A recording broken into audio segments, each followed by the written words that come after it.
Ayer Roberto Gil Suárez, pero también Emilio Álvarez y Casa, antier Fernando Belauzarán, han estado advirtiendo de la construcción de un Estado espía a raíz de las reformas que se han aprobado de manera reciente y que ellos coinciden, pues si las vemos de manera integral, estarían apuntando a la vulneración de la privacidad, de la vida privada de los ciudadanos. Pero no solo ellos, el mismo Leonel Cerrato, el martes pasado, reconocía que hay algunas deficiencias y algunos riesgos en esto que se ha aprobado y que podría vulnerar la privacidad de los ciudadanos y de las ciudadanas. Pero a ver, ¿qué podríamos considerar un Estado espía? ¿Y realmente hay elementos para pensar que eso se está construyendo en nuestro país? Consultamos, como siempre, al experto en temas jurídicos, el licenciado Jorge Chesal. Licenciado, ¿cómo estás? Muy buenos días. ¿Qué tal? Buenos días. Estamos ante la construcción de un Estado espía, licenciado. ¿Cuáles son los riesgos que percibes? ¿Qué es lo que ves en esta serie de reformas que se han hecho de manera, además, express en el Congreso de la Unión? No estamos en la construcción de un Estado espía. El Estado es un Estado espía desde hace muchos años. Esa es una realidad. ¿Sí? O sea, ha habido siempre dependencias que han realizado actividades de espionaje, de inteligencia. Es muy normal, vamos a decirlo así, que sea posible acceder a una serie de bases de datos por cantidades incluso no muy altas, a través de contactos que tienen policías, agentes del gobierno, funcionarios en algunas empresas de telefonía, etcétera. Es una realidad y negarlo no va a servir de nada. Lo que está pasando es que ahora se está formalizando, ¿sí? Que esto es diferente. Se está legalizando el espionaje a través de estas reformas a la ley, donde además me parece que hay aspectos que han llamado mucho la atención, que por supuesto vulneran la privacidad, por supuesto que son contrarios a los derechos humanos, como tiene que ver con ciertos aspectos de acceso a cierto tipo de información, como pueden ser los datos bancarios, etcétera, a través de la CURP, pero tenemos que tener en cuenta varias cosas. Punto número uno, ¿qué es lo que está realmente sucediendo con el Estado mexicano en general? Estamos en presencia de algo que Michel Foucault calificaba el Estado disciplinario. Es decir, esto ha sido un plan a largo plazo, de baja intensidad. De repente nos sorprenden los legisladores trabajando, punto, ya no digamos trabajando mucho, sino trabajando. Claro. Pero ha sido un proceso de baja intensidad a lo largo de mucho tiempo.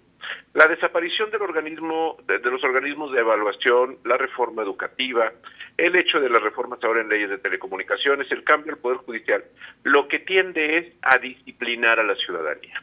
Es decir, ¿qué es lo que sucede en una escuela? ¿Qué es lo que sucede en una oficina, en un trabajo, en una empresa? Existen normas disciplinarias. Y estas normas disciplinarias son: pórtate bien, porque si no te portas bien me voy a enterar y te voy a castigar. Y entonces, ahora lo que están haciendo es que están poniendo la cereza del pastel en esta construcción.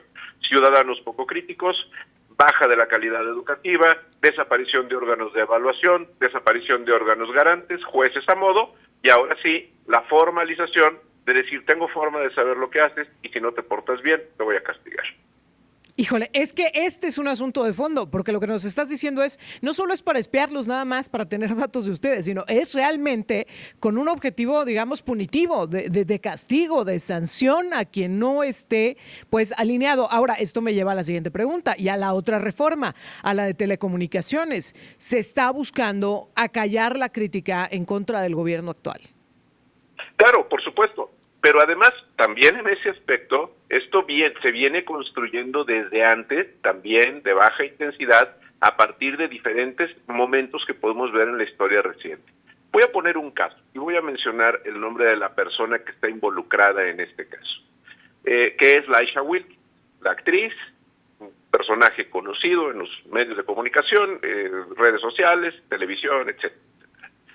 Hay una candidata a ministra de la Suprema Corte que no ganó, que se hacía llamar Dora la Transformadora, y entonces Sí. se publica por ahí alguien en virtud de que presentó una demanda para callar a un periodista, etcétera. La censura. Licenciado, estoy teniendo problemas en la comunicación, se ha empezado a interrumpir, si me lo permites. Vamos a mejorarla en lo que vamos a la pausa y regresamos a seguir platicando con el licenciado Jorge Chezal. Estamos conversando con él acerca de estas reformas recientes y quiero dejar en el aire una pregunta, porque nos decía en estos días Fernando Belauzarán, ante lo que estamos es ante un cambio de régimen. A eso estamos llegando, de eso conversamos con el licenciado Jorge Chezal al volver del corte. Estamos de regreso, estábamos platicando antes de la pausa con el licenciado Jorge Chezal. Nos estabas poniendo un ejemplo, el caso de Elisha Wilkins. Licenciado. Repito muy rápidamente el antecedente. Sí. La candidata ministra a Suprema Corte de Justicia de la Nación, que se hacía llamar Dora la Transformadora, recibe por ahí una crítica por estar tratando de acallar a un periodista y le ponen Dora la Censuradora. Elisha Wilkins contesta a esto, ja, ja, ja, Dora la Censuradora, es decir, le causó gracia el apodo. Bueno, ahora Elisha Wilkins se enfrenta a un proceso por violencia política de género, sí, donde la van a sancionar, donde la van a ordenar que retire de las redes sociales ese comentario y posiblemente la inscriban en un registro, como está sucediendo también con Héctor de Mauleón, un periodista, de violentador, etcétera, etcétera. Entonces, en ese sentido, vemos cómo se ha venido construyendo, por ejemplo, utilizando esta bandera de la violencia política de género, que ha sido una conquista muy importante. Este concepto ha sido una conquista muy importante de mujeres que han luchado mucho por esto, pero que se ha banalizado por gente sin escrúpulos para poderlo querer utilizar como una forma de violentar el derecho de la libertad de expresión. Entonces, hemos visto cómo en lugar de tener una decisión imparcial en este tipo de situaciones que busquen un balance entre la violencia política de género y la libertad de expresión, vemos cómo un tribunal a modo puede perfectamente inclinarse en un sentido distinto de lo que debe de ser. Entonces, esta construcción del Estado disciplinario, sí, yo estoy totalmente de acuerdo con Belauzarán, claro que es un cambio de régimen, es un cambio de régimen a un Estado disciplinario en donde están educando a la ciudadanía para que sea obediente, para que esté sometida, para que no tenga pensamiento crítico, para que obedezca órdenes y si no les quiere obedecer, le cargan las manos con dinero para que entonces esté tranquilo. Es efectivamente todo eso que se ha venido construyendo y aquí hay que llamar la atención en donde ha sido también con la connivencia de muchos personajes de oposición que incluso votaron a favor de algunas de estas leyes.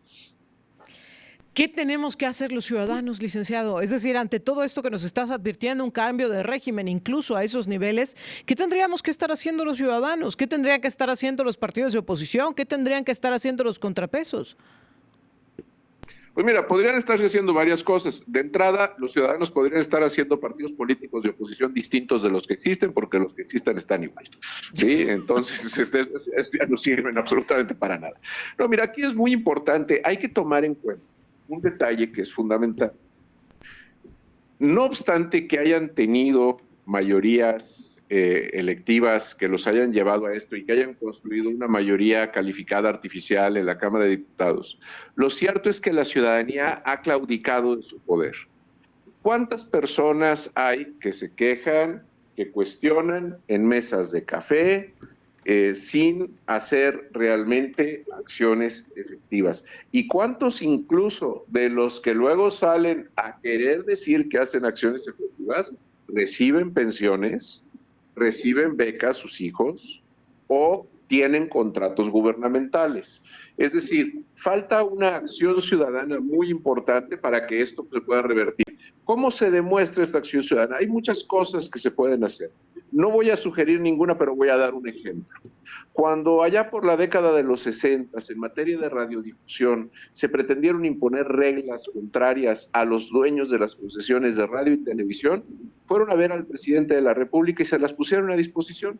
Dijeron, ¿quieren las concesiones? Ahí están las concesiones, pero mañana el país amanece en silencio. No se enciende ni una radio, no se enciende ni un canal de televisión.